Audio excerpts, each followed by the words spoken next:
जय जय नारायण दोस्तों।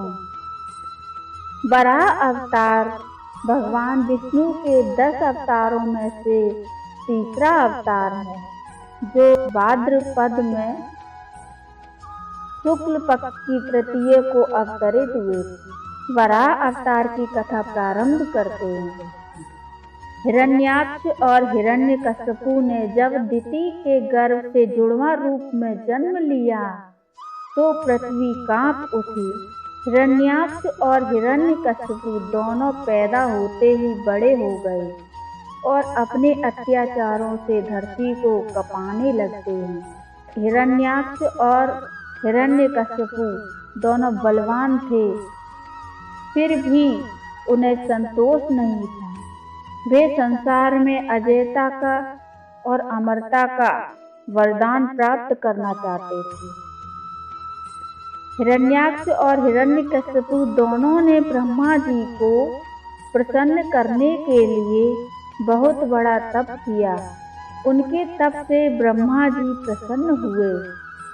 ब्रह्मा जी से आयोजित और अमरता का वरदान पाकर हिरण्याक्ष उद्दंड और स्वेच्छाचारी बन गया। वह तीनों लोकों में अपने को श्रेष्ठ मानने लगा। हिरण्याक्ष ने गर्वित होकर दोनों लोकों को जीतने का विचार किया। वह हाथ में गदा लेकर इंद्रलोक में जा पहुंचा। देवताओं को जब उसके पहुंचने की खबर मिली तो वे भयभीत हो गए, इंद्रलोक से भाग गए। देखते ही देखते समस्त इंद्रलोक पर हिरण्याक्ष का अधिकार स्थापित हो गया। जब इंद्रलोक में युद्ध करने के लिए कोई नहीं मिला तो हिरण्याक्ष वरुण की राजधानी विभावरी नगरी में जा पहुंचा। वरुण ने बड़े शांत भाव से कहा, तुम महान योद्धा और शूरवीर हो।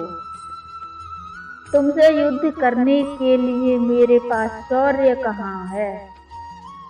तीनों लोकों में भगवान विष्णु को छोड़कर कोई भी ऐसा नहीं है जो तुमसे युद्ध कर सके। अतः उन्हीं के पास जाओ, वे ही तुम्हारी युद्ध विपाशा शांत करेंगे। वरुण का कथन सुनकर हिरण्याक्ष भगवान विष्णु की खोज में समुद्र के नीचे रसातल में जा पहुंचा।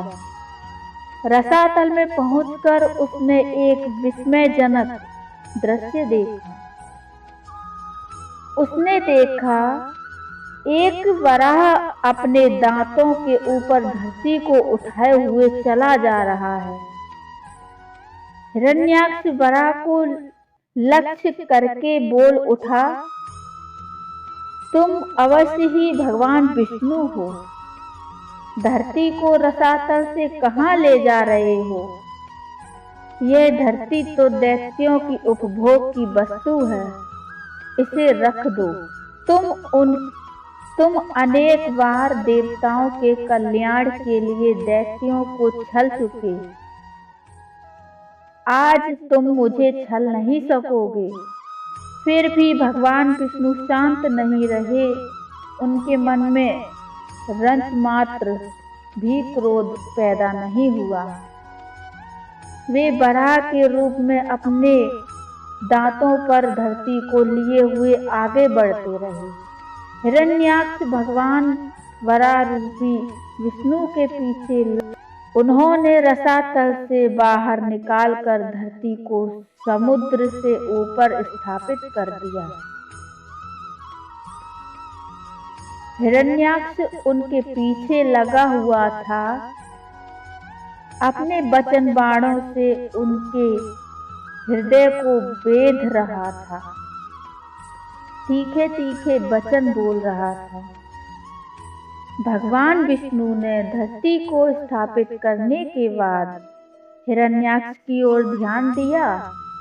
उन्होंने हिरण्याक्ष की ओर देखते हुए कहा, तुम तो बड़े बलवान हो। बलवान लोग कहते नहीं, करके दिखाते हैं। तुम तो केवल प्रलाप कर रहे हो। मैं तुम्हारे सामने खड़ा हूँ, तुम क्यों नहीं मुझ पर आक्रमण करते हो? आगे बढ़ो, मुझ पर आक्रमण करो। हिरण्याक्ष की रगों में बिजली दौड़ गई। वह हाथ में गदा लेकर भगवान विष्णु पर टूट पड़ा। भगवान के हाथों में कोई अस्त्र शस्त्र नहीं था। उन्होंने दूसरे ही क्षण हिरण्याक्ष के हाथ से गदा छीनकर दूर फेंक दिया। हिरण्याक्ष क्रोध से उन्मत्त हो उठा। वह हाथ में त्रिशूल लेकर भगवान विष्णु की ओर झपटा। भगवान विष्णु ने शीघ्र ही सुदर्शन का आवाहन किया। सुदर्शन चक्र उनके हाथ में आ गया। उन्होंने अपने चक्र से हिरण्याक्ष के टुकड़े टुकड़े कर दिए। भगवान विष्णु के हाथों मारे जाने के कारण हिरण्याक्ष वैकुंठ लोक में चला गया।